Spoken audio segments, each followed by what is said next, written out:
Many famous people have come through the station over the years, no more so than Laurel and Hardy. Laurel and Hardy visited the station on many occasions, given the fact that Stan Laurel, the thin one, was born in Scotland. His father had a theatre not far from here called the Panopticon Theatre, which still exists to this day and has recently been refurbished. Now, the station concourse itself holds approximately 4,000 people. The reason for this was that Donald Matheson, the chief engineer for the Caledonian Railway, wanted the concourse itself to be George Square in minutiae. Now, when Laurel and Hardy come up, the volume of crowds that were in here is hard to comprehend. Approximately 40,000 people were in this station when Laurel and Hardy first arrived at platform number 1. If you look across, there was a wall in front of the old hotel there, and the people were that pressed close together that the wall fell down, and when the crowd left, there was hundreds of pairs of shoes left.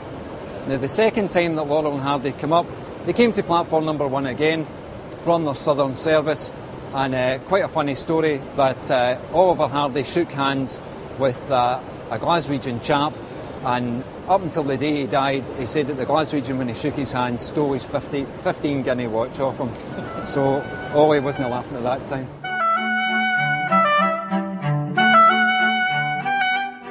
Many other famous people have also come into the station, and one of the ones that's held dearest in Glasgow and Scotland's heart is Benny Lynch. Benny Lynch was born in grinding poverty in the Gorbals, and Benny grew up and went on to be Scotland's first world champion, Scotland's first world champion boxer. Benny had a tragic life, but many times he came in here, he came into platform 11 after he won his first world championship bout in 1937, and there was 40-odd thousand people again to meet Benny in the station.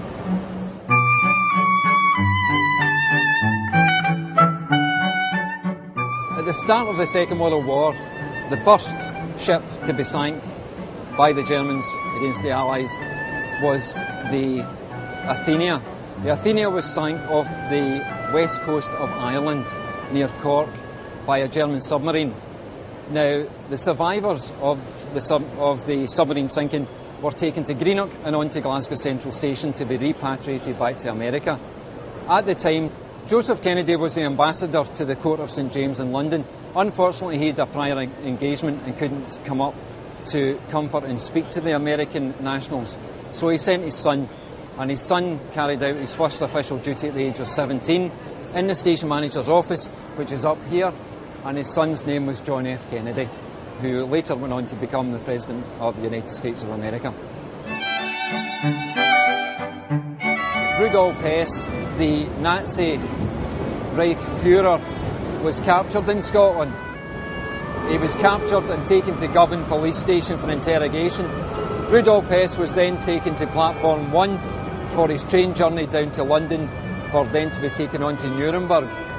Hess asked if he could have a cigarette on the platform prior to boarding the train, and the policeman said that was no problem at all. Hess then motioned that he was wearing handcuffs, and quite interestingly, the policeman said to Hess, "Do I have it on your word as an officer and a gentleman you won't try and escape?" Hess said, "Certainly won't." Hess smoked his cigarette, extinguished it on the ground, and then motioned forward, "Take me away," and the rest is history.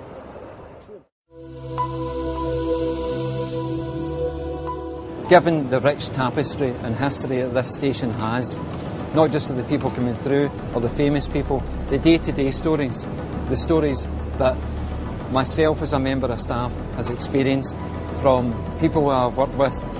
There was a woman in labour in platform 13, a chap that I worked with, he delivered the baby. It's the small stories, it's the intimate stories of people's lives and passing through Glasgow Central Station.